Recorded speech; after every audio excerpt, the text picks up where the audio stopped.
तराश कर ही चैन लेंगे राजेंद्र प्रसाद। कोयलांचल भारत कुकिंग कोल नृत्य संगीत एवं नाट्य संघ के काला हीरा के 7वें all India multilingual dance drama and music competition Koyla Nagar में शनिवार को द्वितीय दिन कार्यक्रम की शुरुआत हुनर संस्था आजमगढ़ की प्रस्तुति गणेश वंदना से हुई और इस टीम के कलाकारों ने अपलम चपलम और साथ ही सिवान की कला निकेतन के कलाकारों ने बिहार की संस्कृति पर बहुत ही आकर्षक दर्शनीय एवं काबिले तारीफ प्रस्तुति पेश की। इस गीत में पूरे बिहार की झलक कलाकारों ने दिखाने की कोशिश की तथा साथ ही भोजपुरी गीत एवं नृत्य की प्रस्तुति की। कार्यक्रम के द्वितीय दिन 100 कलाकारों ने जूनियर ग्रुप डांस करके दर्शकों को अपने हुनर से काफी आश्चर्यचकित कर दिया।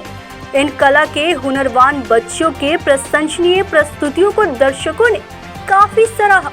द्वितीय दिन के पुरस्कार वितरण के दौरान काला हीरा के निर्देशक राजेंद्र प्रसाद ने कहा, आज कार्यक्रम के निर्णायकों को पुरस्कार के निर्णय लेना बहुत ही मुश्किल रहा क्योंकि सभी कलाकारों ने एक से बढ़कर एक प्रस्तुति पेश किया था।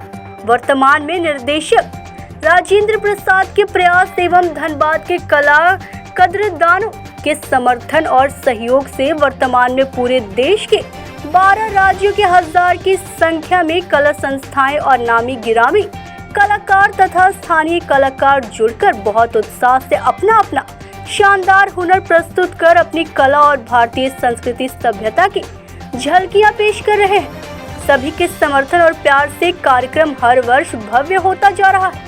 भविष्य में काला हीरा सभी कलाकारों और धनबाद के कला के प्रेमियों के समर्थन में सिल्वर जुबली और गोल्डन जुबली भी अवश्य मनाकर धनबाद का नाम रोशन करेगी। द्वितीय दिन के कंपटीशन में विजेता में काजल प्रजापति और कामिनी प्रजापति रहे।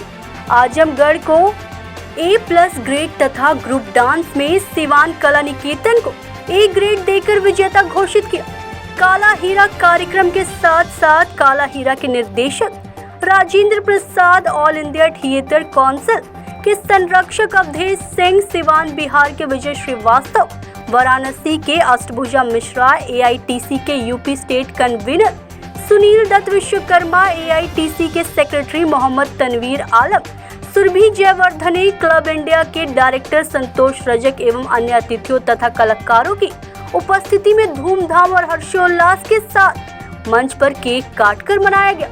प्रस्तुत है कैमरामैन मुकेश लाला के साथ पंकज सिन्हा की रिपोर्ट। नमस्कार, आप देख रहे हैं न्यूज इंडिया 24 और मैं हूं आपके साथ पंकज सिन्हा। आज हम कोयला भवन के सामुदायिक भवन में मौजूद हैं। कहते हैं सा कला विमुक्तये, कला के बगैर जीवन रंगहीन निराशाजनक हो जाती है और आज काला हीरा ने एक ऐसा अवसर दे दिया है सभी को कि भाई कला के माध्यम से आप अपने जीवन में रंग भर लीजिए। डेफिनेटली पूरी तरीके से क्लासिक एक से बढ़कर के एक कलाकृतियाँ यहाँ प्रस्तुत की जाने वाली है। जैसा कि आप हमारे पीछे बोर्ड दे सकते हैं, ये 4 दिवसीय कार्यक्रम है जिसमें कि अलग अलग जगह से अलग अलग भाषाओं में मल्टी लैंग्वेज में आए हुए लोग अपनी अपनी कलाकृतियाँ कला संस्कृति ये सब प्रस्तुत करेंगे और सबके सब देखने में भी आ रहा है कि सबके सब विद्यार्थी वर्ग के ही हैं। ऐसे में इस कार्यक्रम के जो ऑर्गेनाइजर हैं राजेंद्र जी से हम बात करेंगे और पूछेंगे कि भाई बहुत सुंदर आपने ये कार्यक्रम को मतलब कि आयोजित किया है और क्या इसके पीछे मतलब मकसद है, क्या उद्देश्य देना चाह रहे हैं आप? एक ही और एक ही मात्र उद्देश्य है कि इस कोयले की नगरी से काला हीरा को तलाशना है। हम कोयला निकालते हैं, उसी तरह कल्चरल से सांस्कृतिक से भी एक ऐसा हीरा तलाशें जो पूरे देश में हमारा नाम रोशन करे। इस कोयलांचल की धरती को रोशन करने वाले कलाकारों को मैं तराशता हूं और एक माध्यम सिर्फ और सिर्फ एक माध्यम धनबाद के लिए काला हीरा है और ये इसका एक बहुत बड़ा उद्देश्य होता है कि पूरे भारतवर्ष में भाईचारा पैदा करें, क्योंकि भाईचारा होगा तभी संस्कृति हमारी बची रहेगी और तभी जब संस्कृति रहेगी तभी हमारे कलाकार उभर पाएंगे। ये हमारा उद्देश्य है। सर, मैं ये पूछना चाहूँगा कि जैसे मान लीजिए कि ये प्रतियोगिता आपने आयोजन किया है और इस आयोजित प्रतियोगिता में कितने मतलब प्रतिभागी हैं, किस किस लेवल के लोग हैं, क्या उनके लिए कोई चार्जेज वगैरह रखा गया है, इनाम के तौर पे क्या मतलब कि शील्ड ट्रॉफी या फिर कैश अवार्ड क्या दे रहे हैं आप?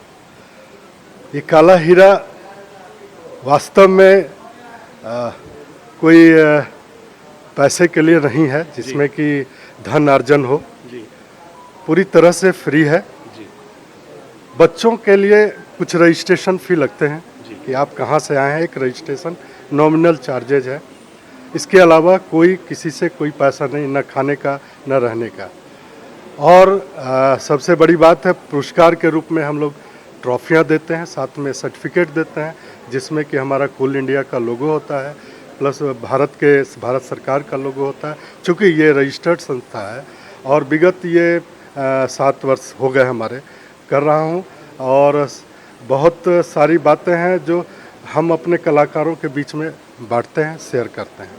मैंने पूछा कि भाई कहाँ से लोग आए हुए हैं, कितनी टीमें यहाँ पे पार्टिसिपेट कर रही हैं, किस किस एज लिमिट के लोग यहाँ पे हैं? 3 कैटेगरियाँ हैं जी। एक जूनियर, सब जूनियर और सीनियर, जो 4 साल से बच्चों से शुरू हो जाता है और 15 वर्ष के ऊपर सारे सीनियर्स हैं। आपने पूछा कहाँ से, तो इस बार कि बता रहा हूँ 12 स्टेट भाग लिए हैं, जिसमें कि असम से लेके इधर उड़ीसा आपके और इधर हैदराबाद के भी प्रतिभागी इसमें भाग ले रहे हैं। और आपने पूछा कि कितने होंगे, ये 1000 से ज़्यादा हो जाते हैं, हज़ारों की। और 4 दिन है, अपना अपना प्रस्तुति, जैसे कल बंगाल का हुआ, वो लगभग 300 से अधिक पार्टिसिपेंट्स उसमें भाग लिए। 150 का अनुमान था लेकिन 300 बच्चों ने भाग लिया और कल उनका हो गया प्रतियोगिता। कल वो अपने दल बल के साथ अपने घर पहुंच गए। आज उत्तर प्रदेश और बिहार और आदि स्टेट का आज हो रहा है, कल और स्टेट का होगा। ये कार्यक्रम चल रहा है। चलिए, बहुत ही बढ़िया बात है। ये नेशनल लेवल का कंपटीशन है क्योंकि 12 स्टेट से लोग इसमें पार्टिसिपेट कर रहे हैं और जो ऑर्गेनाइजर हैं इनका बहुत सुंदर, धनबाद की धरती पर एक बहुत सुंदर योगदान कहा जाएगा कि भाई यहाँ के बच्चों को भी और यहाँ के लोगों को भी प्रेरित करेंगे कला और संस्कृति के प्रति, क्योंकि यहाँ पे सिर्फ और सिर्फ कला और संस्कृति को ही निखारने का प्रयास किया जा रहा है। हम बात करेंगे ऐसे ही धनबाद के हमारे एक, अगर स्टार बोला जाए तो कम होगा इनके लिए। आपका शुभ नाम सर? कमलेश पांडे। कमलेश पांडे जी, आप मतलब कि अभी तक झारखंड में किन किन फिल्मों में काम कर चुके हैं? झारखंड में सबसे पहले जो खोटा भाषा की 2 फिल्म बनी थी 2007 में, झारखंडी हीरो और गोरिया तोरकिरिया। और उसके बाद से बंगाली सिनेमा मैंने बहुत सारा काम किया है जी। और उसके बाद 2 मेगा शो आता था महुआ चैनल पे भोजपुरी में, वो किया। सब में एज ए हीरो ही काम किया है। और अभी इसी साल मेरी फिल्म रिलीज़ हुई 2023 में 26 मई को, यह तो जीवन, धनबाद में लगी थी, झरिया में लगी थी, हजारीबाग में लगी थी और आपका रांची में लगी थी और अभी फिर वो कोडरमा में जाने वाली है। हरना में लगी थी, बागमारा में। 7-8 थिएटर में एक साथ रिलीज़ हुई थी यह तो जीवन। तो अभी और मतलब कि क्या, मतलब कि आगे भविष्य में एज ए प्रॉमिसिंग, मतलब कि क्या देखते हैं, क्या ड्रीम देखते हैं? बॉलीवुड के बारे में क्या कभी जाने का प्लान किया है या फिर और आगे? देखिए, बॉलीवुड, सबसे पहले मैं एक बात कहना चाहूँगा कि बॉलीवुड जो नाम है वो हॉलीवुड की कॉपी लगती है जी। वो उस शब्द का प्रयोग मैं जनरली नहीं करता हूँ। मेरा ऐसा मानना है कि हम लोग भारतीय सिनेमा में काम करते हैं जी। और जिसको पहले रीजनल सिनेमा कहा जाता था, आज वो मुखर रूप से इतना आगे आ चुका है कि लोगों को लग रहा है कि हिंदी क्षेत्र में जो फिल्म बनती है वो देखें, या साउथ से जो फिल्म बन के आ रही है, पैन इंडिया मूवी बन करके आ रही है, टॉलीवुड, कॉलीवुड, ये सब नाम देके कोई फायदा नहीं है। We all are Indians. बोला जाता है, तभी मैं बोल रहा हूँ, मैं पत्रकार हूँ। और जो मतलब एक बोलने में लोगों को एक सुविधा होती है, एक टैग दिया जाता है हमेशा कि हॉलीवुड का नाम उन्होंने हॉलीवुड रखा हुआ है तो हम बॉलीवुड बोलेंगे, बंगाल में टॉलीवुड बोलेंगे, कॉलीवुड बोलेंगे। ये अच्छा नहीं है। We all are working in the same film industry, भारतीय फिल्म इंडस्ट्री। तो भारतीय सिनेमा में काम करने का मौका मिलना ये बहुत बड़ी बात है। और किसी भी क्षेत्र में, किसी भी रीजन में आप काम करें, चाहे वो बंगला हो, उड़िया हो, झारखंड का सिनेमा हो, बिहार का सिनेमा हो, या फिर यूपी का सिनेमा हो, या फिर साउथ का जो भी सिनेमा बन के आ रहा है। आप देख रहे हैं कि ऑस्कर भी इस बार जीता, तो हम क्या कहेंगे उससे? रीजनल सिनेमा कहेंगे या हिंदुस्तानी सिनेमा कहेंगे जिसने ऑस्कर जीता है गाने के लिए, आपका RRR के गाने के लिए। और एक डॉक्यूमेंट्री बनी थी एलिफेंट विस्पर या शायद ऐसा ही कुछ नाम मैं भूल रहा हूँ, उसको भी मिला अवार्ड। तो इंडियन फिल्म इंडस्ट्री के नाम से वहाँ पे अवार्ड दिया गया, ना कि बॉलीवुड के नाम से। तो भारतीय सिनेमा में काम करने का मौका मिल रहा है, ये बहुत बड़ी बात है। और आगे कोशिश रहेगी कि जितनी भाषाओं में काम करने का मौका मिले, चाहे वो हिंदी हो, बंगाली में काम कर चुका हूँ, भोजपुरी में काम कर चुका हूँ, खोटा मेरी मातृभाषा, उस पर भी मैंने काम किया है। और आगे भी अगर हिंदी में काम मिले या फिर साउथ की किसी फिल्म में काम मिले तो काम करना स्वाभाविक की बात होगी मेरे लिए।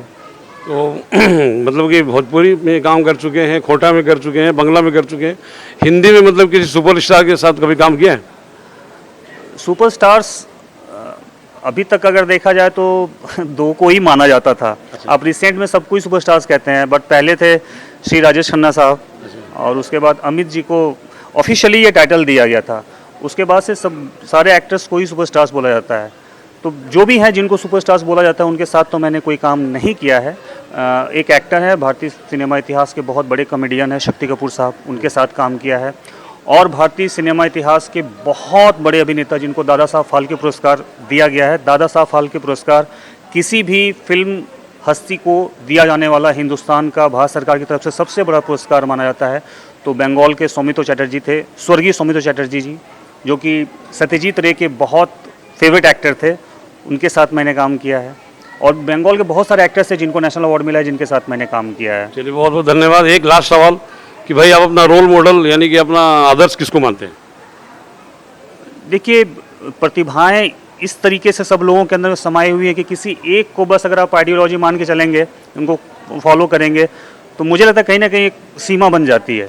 मुझे लगता है कि अगर एक्टिंग के लिए ही आप देखें तो इतने सारे वर्सेटाइल एक्टर्स हिंदुस्तान ने पैदा किया है, चाहे वो दिलीप साहब हों, अमित जी हों, के.एल. सहगल साहब की भी अभिनय और गायकी की बहुत तारीफ की जाती थी, मोतीलाल साहब के अभिनय की बहुत तारीफ की जाती थी, संजीव कुमार साहब हैं। तो किन्हीं एक का नाम लेना बहुत मुश्किल है, लेकिन अगर नाम लेना ही पड़े तो मुझे लगता है कि पूरी दुनिया में दिलीप साहब से बड़ा कोई अभिनेता पैदा नहीं हुआ है। तो अगर एक का नाम लेना हो तो दिलीप कुमार साहब, ऑफ कोर्स। दिलीप कुमार जी। चलिए बहुत बहुत धन्यवाद आपका। और एक हमारा मैं नाम भूल गया, सॉरी, माफी चाहता हूँ।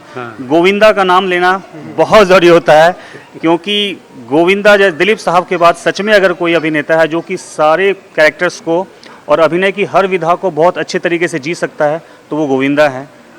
चलिए बहुत बहुत धन्यवाद आपका हमारा न्यूज़ चैनल से बात करने के लिए। कुछ प्रतिभागियों से बात करूंगा। कहाँ से आई आप? हम सिवान बिहार से। और यहाँ मतलब क्या कर रही हैं? अभी परफॉर्मेंस कर रहे हैं लोग। क्या मतलब डांस है, नाटक है, क्या है? डांस भी है, नाटक भी है, सब चीज़। नाटक भी है। हाँ। तो अभी अभी आप वैसे पर्सनल जीवन में क्या कर रही हैं? अभी हमारा छठ पूजा का रोल था। अच्छा अच्छा, चलिए बहुत बढ़िया बात है।